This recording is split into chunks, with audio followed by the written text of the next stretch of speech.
Balita sa inyo na meron akong baboy na ganito pataba. O yun sila. Ang lapad ng katawan, tapos yung mga kanal nila sa likod, o may sungka pa sa puwetan, ang pataba. Bale, ano pa lang sila, 1 month and 5 days sa amin. Yung nabili namin ng mga to. Ang cute-cute nila, oh. Ang lalapad ng katawan. May sungka sa likod.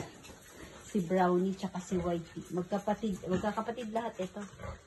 Kaso lang iba-iba yung disenyo ng kanilang mga katawan. Ito naman yung aming inahin na 60 days pregnant.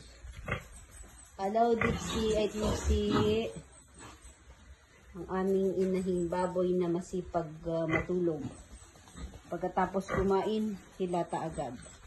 Kakapaligo ko lang sila kanina. Ay, nako. Eto si Dixie. Ewan ko kung anong lahi nito.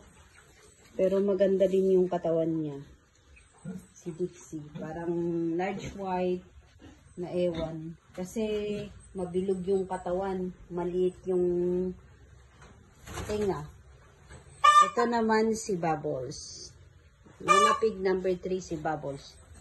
Hello, Bubbles. Large white landrace din siya. Pero ang kagandahan dito, mahaba yung katawan.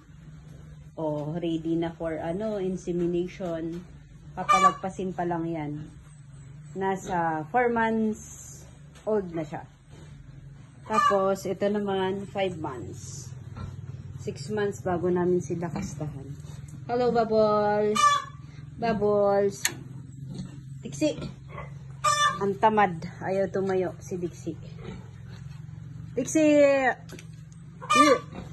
Yun, di ba? Ang laki, ang lapad ng katawan. Ay, nako. Ang aming kapaligiran. Maputik na yun.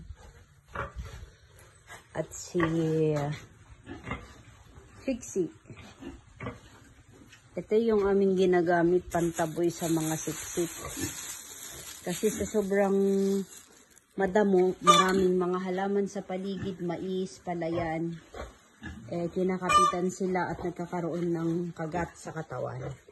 Ito lang ang ini-spray namin. Wala ka nang makikita. 100% wala kang makikita na kagat ng kahit ano. Siksik man o lamok.